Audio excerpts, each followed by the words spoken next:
MCC विरुद्ध मंगलबार पनि काठमाडौँमा प्रदर्शन। एमसीसी सम्झौता अगाडि बढाउनु सरकारको दायित्व भएको गृहमन्त्री बालकृष्ण खाँडको भनाई।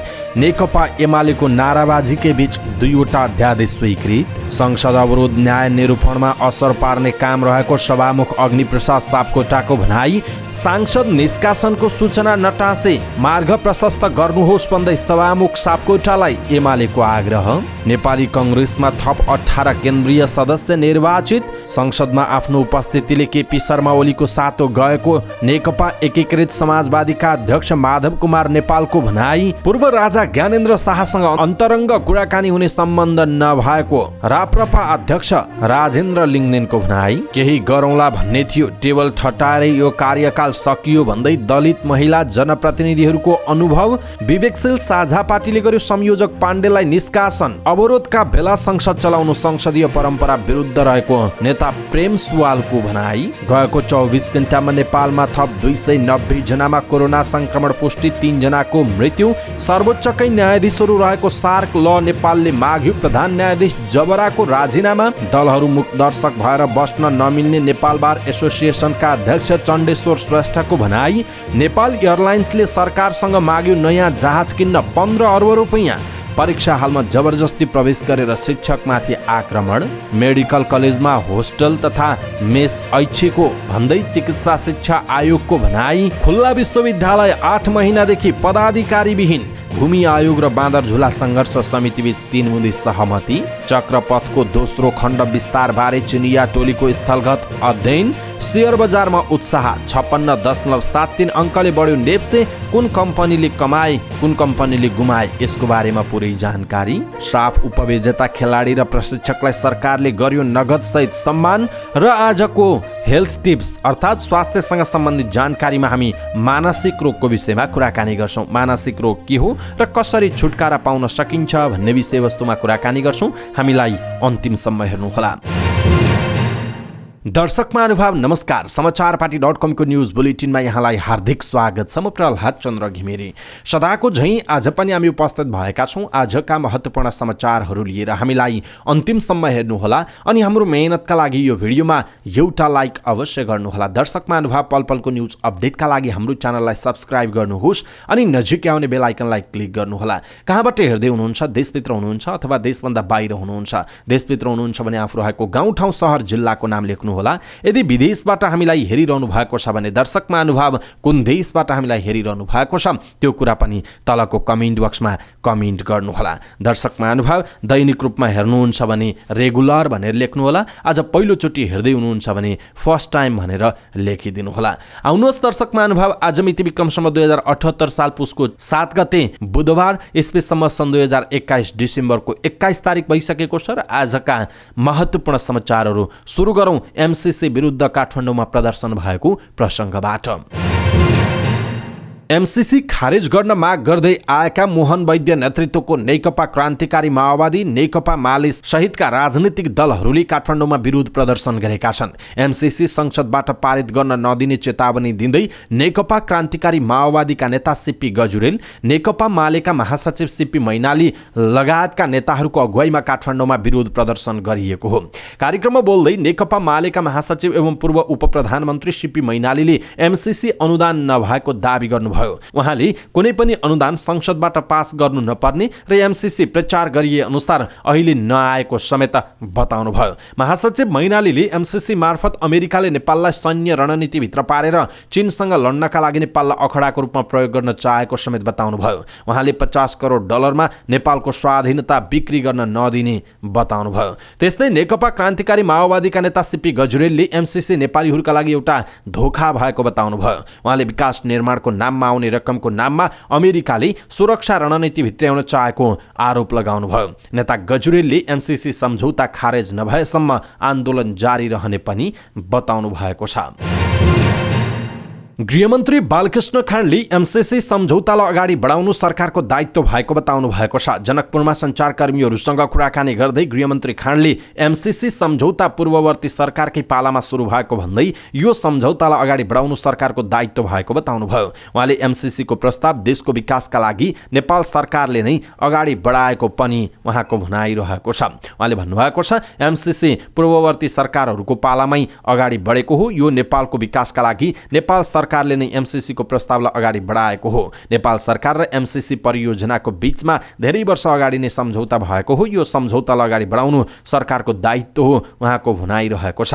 गृहमन्त्री खाँडले एमसीसी परियोजना ऋणमा नभई निशर्त अनुदान भएको स्पष्ट पार्नुभयो। सरकारले नेपालको विद्युतीकरण र सडक निर्माणका लागि गरेको प्रस्तावलाई अमेरिकी सरकारले स्वीकार गरी एमसीसी परियोजना आएको पनि उहाँले बताउनुभयो।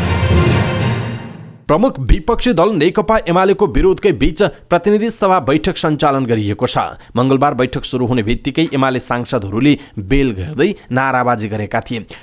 सभामुख अग्निप्रसाद सापकोटाले बैठक सञ्चालनमा अवरोध नगर्न पटक पटक आग्रह गरे पनि एमाले सांसदहरूले नाराबाजी जारी राखेका थिए। त्यसपछि सभामुख सापकोटाले बैठक अगाडि बढाउनुभयो। मंगलबारको बैठकले यौन हिंसा विरुद्धका केही ऐनलाई संशोधन गर्ने अध्यादेश 2078 र फौजदारी कसुर तथा फौजदारी कार्यविधि सम्बन्धी केही ऐन संशोधन गर्ने अध्यादेश स्वीकृत गरेको छ। यौन हिंसा विरुद्ध केही ऐनलाई संशोधन गर्ने अध्यादेशमाथि सांसद प्रेम सुवालले विरोधको सूचना पेश गर्नुभएको थियो, तर उहाँको प्रस्ताव बहुमतले अस्वीकार भएको छ। सभामुख अग्निप्रसाद सापकोटाले अदालतमा विचाराधीन मुद्दाको न्याय निरूपणमा प्रतिकूल असर पर्ने गरी प्रमुख प्रतिपक्ष दल नेकपा एमालेले संसद अवरुद्ध गरेको आरोप लगाउनु भएको छ। अदालतमा विचाराधीन मुद्दाका विषयमा संसदमा छलफल गर्न नपाउने संवैधानिक व्यवस्था रहेको उहाँले एमालेलाई स्मरण गराउनुभयो। मंगलबारको प्रतिनिधि सभा बैठकमा पनि एमालेका सांसदहरूले नाराबाजी सहित अवरोध गरेपछि सभामुख सापकोटाले आफ्ना असहमतिका विषयमा संसदमै राखेर अगाडि बढ्न पटक पटक आग्रह गर्नुभयो। पार्टीको केन्द्रीय समितिले 14 सांसदलाई गरेको कार्यवाहीलाई सभामुखले मान्यता नदिएको भन्दै गत भदौ 23 गतेदेखि लगातार संसद बैठक अवरुद्ध गर्दै आएको छ। मक्सिरको 28 गते सुरु भएको संसदको हिउँदे अधिवेशनका दुवै बैठक एमाले सांसदहरूले अवरुद्ध पारेका छन्, तर सभामुखले यो विषय अदालतमा विचाराधीन रहेकाले यही विषय उठाएर संसद अवरुद्ध गर्न नमिल्ने बताउनु भएको हो। सभामुख सापकोटाले संसद अवरुद्ध हुँदा जनताका कुरा राख्न नपाएको भन्दै धेरै सांसदले गुनासो गरेको पनि सुनाउनु भएको छ। प्रमुख प्रतिपक्ष दल नेकपा एमालेले संसदको गतिरोध अन्त्यका लागि सभामुख अग्निप्रसाद सापकोटा सामु दुईवटा विकल्प रहेको दोहोर्याएको छ। मंगलबार बसेको प्रतिनिधि सभाको कार्यव्यवस्था परामर्श समितिको बैठकमा भएको छलफलबारे जानकारी दिँदै एमालेका प्रमुख सचेतक विशाल भट्टराईले सभामुख समक्ष दुईवटा विकल्प रहेको आफूहरूले सम्झाएको बताउनु भएको छ। तपाईका सामुन्ने दुईवटा विकल्प छन्। एउटा, तपाईले यथाशीघ्र नेकपा एमाले निष्कासन गरेका सांसदहरूको हकमा सूचना प्रकाशित गर्नुहोस्, विलम्ब भए पनि र गल्ती महसुस गर्नुहोस्। यदि त्यसो गर्न चाहनुहुन्न भने मार्ग प्रशस्त गर्नुहोस्, सभामुखलाई गरेको आग्रह सुनाउँदै भट्टराईले भन्नुभएको छ। जबसम्म सभामुखले आफूहरूले दिएका दुईवटा विकल्प मध्ये एउटा रोज्नुहुन्न तबसम्म एमालेले संसद अवरोध गरिरहने पनि उहाँको भनाइरहेको छ। दर्शक महानुभाव, यसप्रति तपाईको धारणा के आफ्नो धारणा तलको कमेन्ट बक्समा कमेन्ट गर्नुहोला। नेपाली कांग्रेसमा थप 18 केन्द्रीय सदस्य निर्वाचित भएका छन्। केन्द्रीय निर्वाचन समितिका अनुसार मंगलबार सकिएको मतगणनाबाट मधेसीतर्फ 9, प्रदेश 1 का 3, बागमतीका 3 र मुस्लिमतर्फ 3 जना निर्वाचित भएका हुन्। मधेसी खुल्लातर्फ अजय चौरासिया, विनोद चौधरी, चन्द्रमोहन यादव, दिनेश कुमार यादव र महेन्द्र कुमार राय निर्वाचित हुनुभयो। मधेसी महिलातर्फ मुक्ता कुमारी यादव, मीनाक्षी झा, मञ्जु कुमारी यादव र नागिना यादव निर्वाचित भएको जनाइएको छ। यस्तै प्रदेश 1 को खुल्लातर्फ अमृत अरियाल र राजीव कोइराला निर्वाचित हुनु भएको छ। 2 सदस्यका लागि 7 जनाले उम्मेदवार दिएका थिए। अरियाल 2389 र कोइराला 2152 मतका साथ निर्वाचित हुनुभयो। प्रदेश 1 कै महिलातर्फ महेन्द्र कुमारी लिम्बू निर्वाचित हुनुभयो। 1 सदस्यका लागि 3 जनाले उम्मेदवार दिएका थिए, जसमा लिम्बू 2229 मतका साथ निर्वाचित हुनुभयो। बागमती प्रदेशको खुल्लातर्फ ध्यानगोविन्द रञ्जित र राजेन्द्र कुमार केसी निर्वाचित हुनुभएको छ। बागमती प्रदेशको महिलातर्फ उर्मिला नेपाल केसी निर्वाचित हुनुभएको छ। 1 सदस्यका लागि 3 जनाले उम्मेदवार दिएका थिए, जसमा केसीले 2349 मतका साथ निर्वाचित हुनुभयो। मुस्लिम खुल्लातर्फ अब्दुल रज्जाक र अब्दुल सत्तार निर्वाचित हुनुभयो। महिलातर्फ जावेदा खातुन जागा निर्वाचित हुनुभएको जनाइएको छ। नेकपा एकीकृत समाजवादीका अध्यक्ष माधव कुमार नेपालले संसदमा आफ्नो उपस्थितिले नेकपा एमालेका अध्यक्ष केपी शर्मा ओलीको सातो गएको टिप्पणी गर्नुभयो। गण्डकी प्रदेश स्तरीय बृहत प्रशिक्षण भेलालाई सम्बोधन गर्ने क्रममा उहाँले ओलीको सातो गएको दाबी गर्नुभएको हो।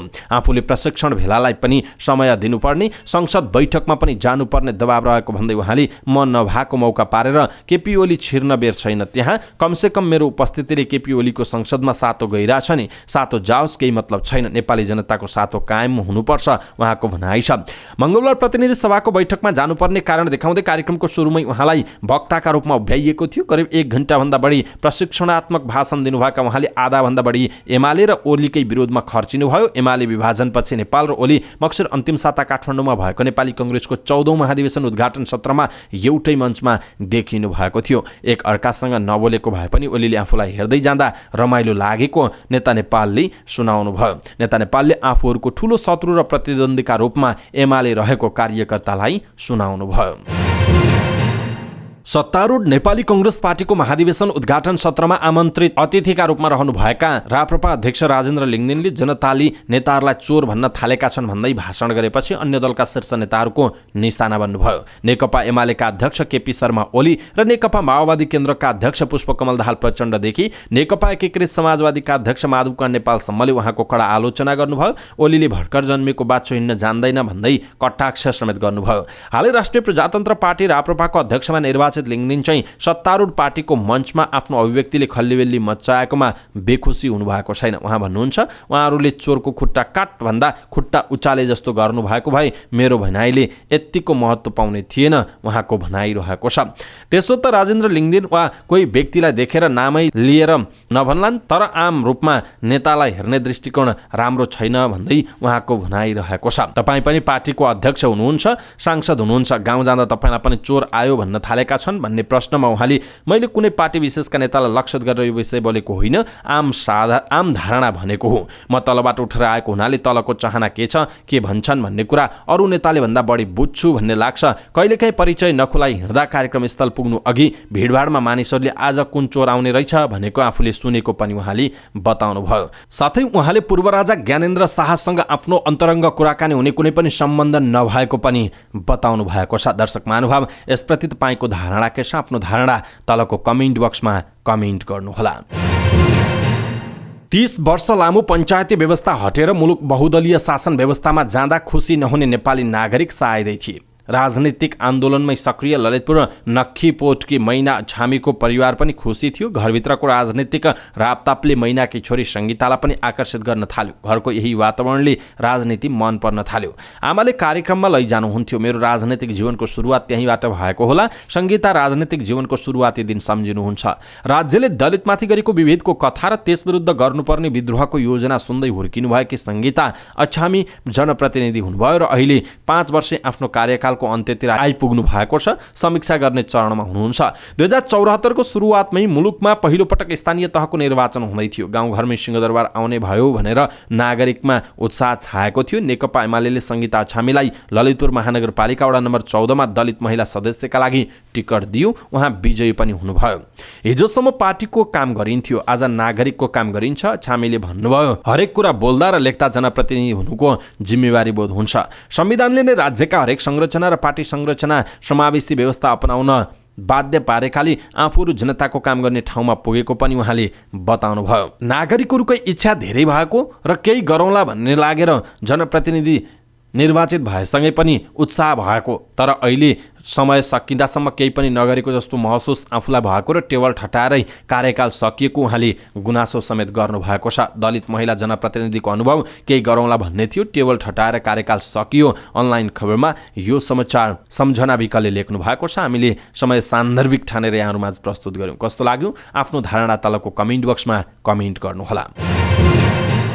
विवेकशील साझा पार्टीले संयोजक मिलन पाण्डेलाई निष्कासन गरेको छ। केन्द्रीय कार्य सम्पादन समितिको बैठकले पार्टीको सदस्य समेत नरहने गरी पाण्डेलाई निष्कासन गर्ने निर्णय गरेको हो। विवेकशील साझाले पार्टीलाई लेखेको पत्रमा भनिएको छ, तपाईँले प्रयोग गर्दै आउनु भएको पार्टीको नाम, लेटर हेड, छाप, चुनाव चिन्ह र पार्टीसँग सम्बन्धित कुनै पनि सामग्री आजैका मितिदेखि प्रयोग नगर्न र गरेमा प्रचलित कानुन बमोजिम कारबाही अगाडि बढाइने जानकारी पनि गराइन्छ भनिएको छ। विवेकशील साझामा अध्यक्ष रविन्द्र मिश्र र संयोजक पाण्डेबीच राजनीतिक कार्य दिशा परीक्षालाई लिएर चर्को विवाद भएको थियो। मिश्रले संघीयता खारेज गर्ने र धर्मनिरपेक्षताबारे जनमत संग्रह गर्ने प्रस्ताव ल्याएपछि पाण्डेले विरोध गर्नु भएको थियो।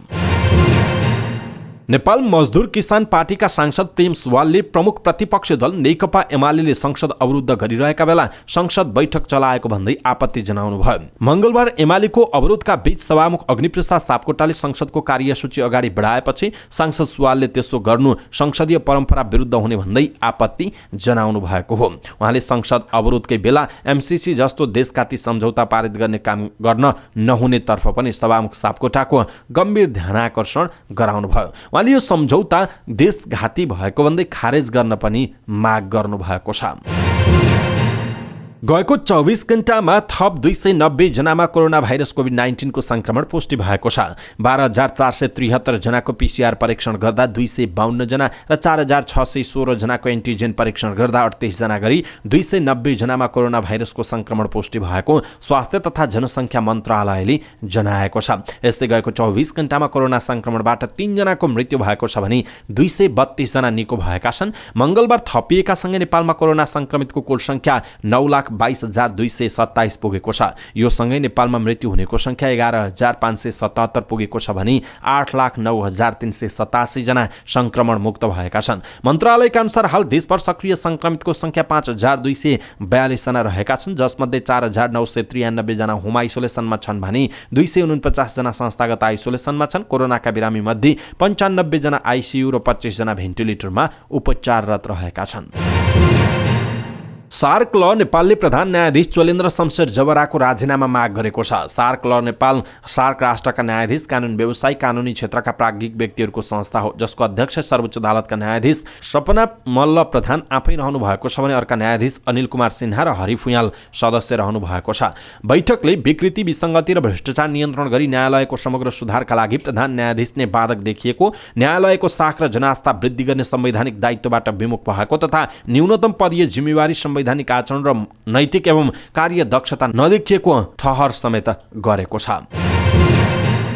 नेपाल बार एसोसिएसनका अध्यक्ष चण्डेश्वर श्रेष्ठले प्रधान न्यायाधीश चोलेन्द्र शमशेर जबराको बहिर्गमनको सम्बन्धमा राजनैतिक दलहरूले आफ्नो निर्णय गर्नुपर्ने बताउनु भएको छ। सर्वोच्च अदालतमा आयोजना गरिएको विरोधको कार्यक्रमपछि आयोजित कार्यक्रममा अध्यक्ष श्रेष्ठले न्यायपालिकामा भइरहेको विवादको सम्बन्धमा राजनैतिक दलहरू मुख दर्शक भएर बस्न नमिल्ने बताउनुभयो। प्रधानमन्त्रीदेखि लिएर प्रतिपक्ष दलका नेता, सबै दलका संसदीय दलका नेताहरूलाई हामीले 17 बुँदा दिइसकेका छौँ। उहाँहरूले यो विषयमा आफ्नो निर्णय गर्नुपर्दछ। उहाँले भन्नुभयो, मुख दर्शक भएर बस्नु भनेको न्यायपालिकालाई भ्रष्टाचारमा डुबाइराख्नु हो। उहाँहरूको उद्देश्य त्यही हो भने भन्नु पर्यो, होइन भने न्यायपालिकालाई भ्रष्टाचार मुक्त न्यायपालिका बनाउनका लागि उहाँले पहल गर्नुपर्दछ, उहाँको भनाइ छ।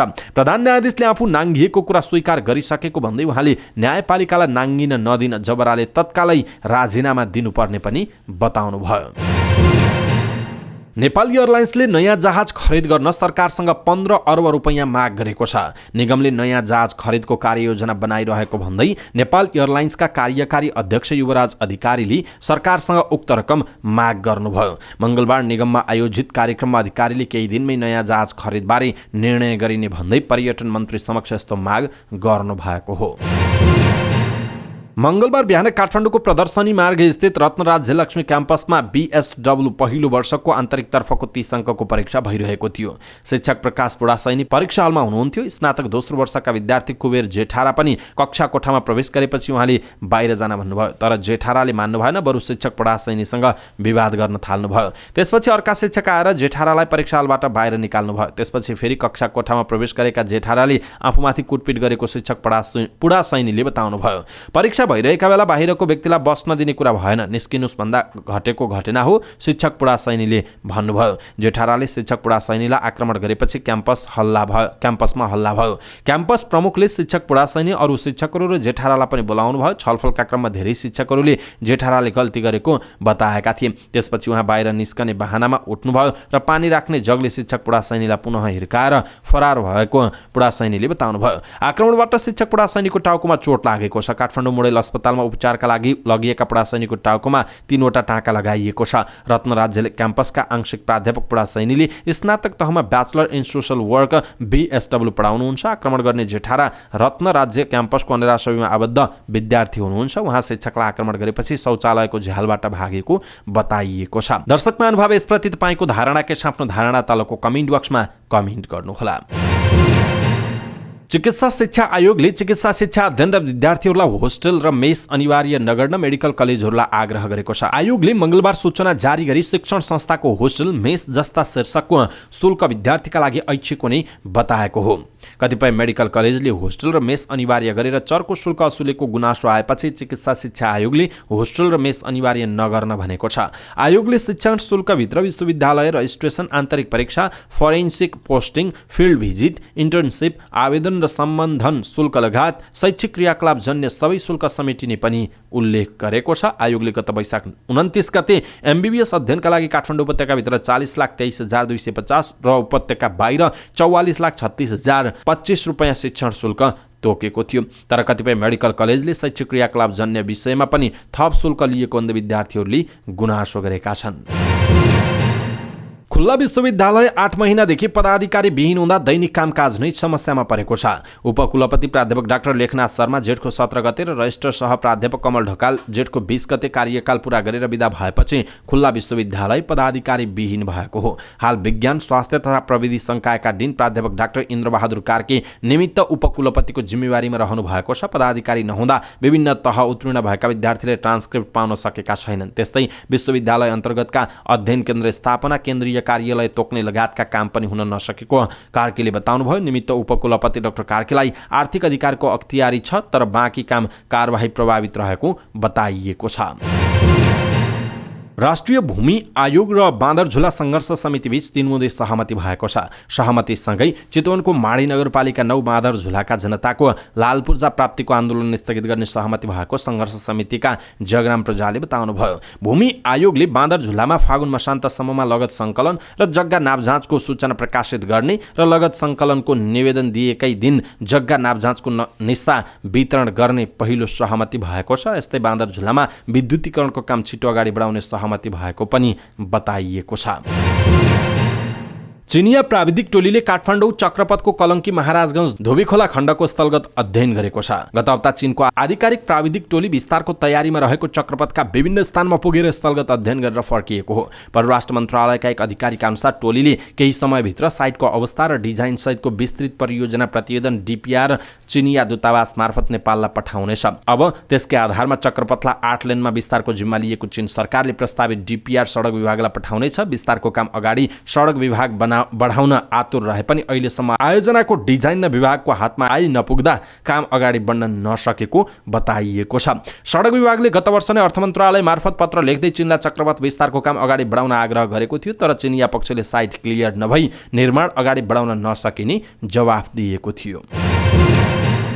बैंक तथा वित्तीय संस्थाहरूमा देखिएको लगानी योग्य रकम तरलता अभाव समस्या समाधानका लागि सरकार र नेपाल राष्ट्र बैंकले चालेको पछिल्लो कदमपछि शेयर बजारमा उत्साह देखिएको छ। अर्थ मन्त्रालयले स्थानीय तहमा गएको बजेटको 80% रकम बैंकहरूले निक्षेपमा गणना गर्न पाउने व्यवस्था गरेको थियो। सोमबार नै राष्ट्र बैंकले पनि केही वस्तुहरूको आत्मा कडाई गर्दै नगद मार्जिन राख्नै पर्ने व्यवस्था गरिदिएको छ। यी दुवै व्यवस्थाले बैंकमा देखिएको तरलता समस्या केही हदसम्म समाधान हुने देखिन्छ। यसको असर मंगलबारको शेयर बजारमा देखिएको छ। शेयर कारोबार मापक नेप्से परिसूचक मंगलबार 56.7 अङ्कले बढेर 2415.55 अङ्कमा पुगेको छ।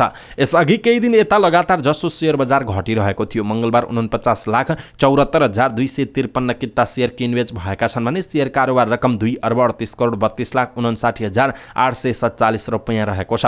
मंगलबार अधिकांश कम्पनीहरूको शेयर मूल्य बढे पनि सोमबार धेरै बढ्ने सूचीमा रहेको गुह्यश्वरी फाइनान्सको शेयर मूल्य घटेको छ। अन्य केही कम्पनीहरूको शेयर मूल्य घटे पनि अधिकांश कम्पनीहरूको शेयर मूल्य बढ्दा समूहगत उपसूचकहरू सबै बढेका छन्। सोमबार अर्थ मन्त्रालयले गरेको निर्णयले बजारमा 50 देखि 60 अर्ब हाराहारीमा तरलता थपिने बैंकर्स सङ्घको अनुमान छ। औसतमा गरिएको कडाइले पनि बैंकमा नगद आउने क्रम बढाउने राष्ट्र बैंकको विश्वास रहेको छ। सरकारले 13औं साफ च्याम्पियनसिप फुटबलमा उपविजेता बनेको राष्ट्रिय फुटबल टिमका खेलाडीलाई नगदसहित सम्मान गरेको छ। प्रधानमन्त्रीको सरकारी निवास बालुवाटारमा प्रधानमन्त्री शेरबहादुर देउवाले साफमा पहिलो पटक उपविजेता बन्दै इतिहास रचेको टोलीका खेलाडी र प्रशिक्षकलाई नगदसहित सम्मान गरेको बताइएको छ। टिमका 23 खेलाडी र 3 प्रशिक्षकलाई नगद तथा व्यवस्थापकसहित 4 पदाधिकारीलाई प्रमाणपत्र र खादा लगाएर सम्मान गरेको राष्ट्रिय टिमका व्यवस्थापक मधुसूदन उपाध्यायले जानकारी दिनुभएको हो। र समाचारको अन्त्यमा हेल्थ टिप्स अर्थात् स्वास्थ्यसँग सम्बन्धित जानकारी। आजको स्वास्थ्यसँग सम्बन्धित जानकारीमा हामीले मानसिक रोगको विषयमा कुराकानी गर्नेछौँ। मानसिक रोग के हो, कसरी मानसिक रोगबाट छुटकारा पाउन सकिन्छ भन्ने विषयवस्तु हामी प्रस्तुत गर्छौँ। मस्तिष्कसँग सम्बन्धित मानसिक रोग पछिल्लो समय जो कोहीका लागि एउटा ठूलो समस्या बनेको छ। एन्जाइटी, डिप्रेसन जुनसुकै उमेर समूहका व्यक्तिले भोग्दै आएको मानसिक समस्या हो। एक अध्ययनका अनुसार हरेक 5 जनामध्ये 1 जनामा कुनै न कुनै प्रकारको मनोरोग पाइने गरेको छ। मानसिक रोग विभिन्न प्रकारका हुन्छन्। यसबाट छुटकारा पाउन कुनै पनि खालको उपचारात्मक पद्धतिकै आवश्यकता हुने गर्दछ। त्यसो त जो कोहीलाई पनि यो हुन सक्छ। धेरै मानिसहरूको बुझाइ छ मानसिक रोग कमजोरलाई हुन्छ, तर त्यो सत्य होइन। मानसिक रोग कुनै पनि व्यक्तिको शारीरिक अवस्थासँग सम्बन्धित हुँदैन, न त यसको सम्बन्ध उसको व्यक्तित्व या गुणसँग हुन्छ। हरेक उमेर समूह, हरेक समुदाय, हरेक आर्थिक अवस्थाका व्यक्ति मनोरोगबाट प्रभावित हुन सक्छन्। त्यसैले मनोरोग र मनोरोगीलाई हल्का रूपमा नलिई गम्भीरता आवश्यक छ। मानसिक रोग सामाजिक, आनुवांशिक, जैविक, वातावरणीय वा मनोवैज्ञानिक धेरै कारणले हुन सक्दछ। मनोरोग मानसिक स्थितिसँग सम्बन्धित भएकाले सामान्य हिसाबमा कोही मनोरोगी हिंसात्मक हुन सक्छन्। अरूलाई मात्र होइन, आफैमाथि पनि हिंसक हुन सक्ने हुँदा मनोरोगीको विशेष हेरचाह अत्यावश्यक छ।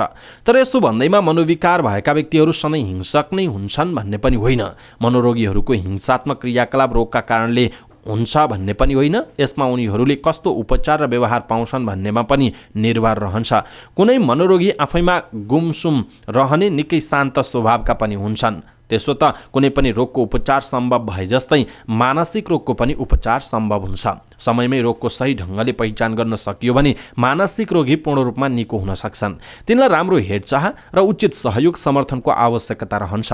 मनोरोगीलाई मानसिक अस्पताल नै आवश्यक हुन्छ भन्ने आम मान्यता छ, तर मनोरोगका कतिपय अवस्थाका लागि अस्पताल आवश्यक हुँदैन। उनीहरूको सफल उपचारको सबैभन्दा महत्त्वपूर्ण भाग प्रियजन अनि परिवारका सदस्यहरूले कति राम्रोसँग हेरचाह गर्न सक्षम छन् भन्नेमा पनि भर पर्छ। यसको उपचार औषधिजन्य ट्याब्लेट नभएर उसको उचित स्याहार सुसार नै हो।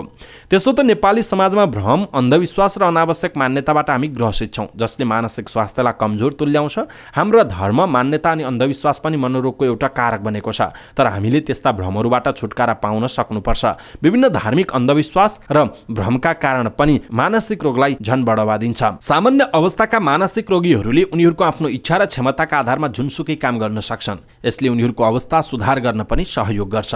धेरै मनोचिकित्सक यस मामिलामा थेरापी र मनोपरामर्श दिन्छन्। केही केसमा औषधि पनि चाहिन्छ, तर थेरापी र परामर्श नै बिरामीको अवस्था सुधार गर्न प्रमाणिक भएको पाइन्छ। राम्रो र स्वच्छ वातावरणमा बसेर तनाव नलिई जीवनयापन गर्न सकियो भने मानसिक रोगी भइन्न। मनोरोग सामाजिक स्वास्थ्यसँग प्रत्यक्ष सम्बन्धित हुने भएकाले कतिपय अवस्थामा मनोचिकित्सकहरूको विशेष उपचारात्मक भूमिका हुने गर्छ।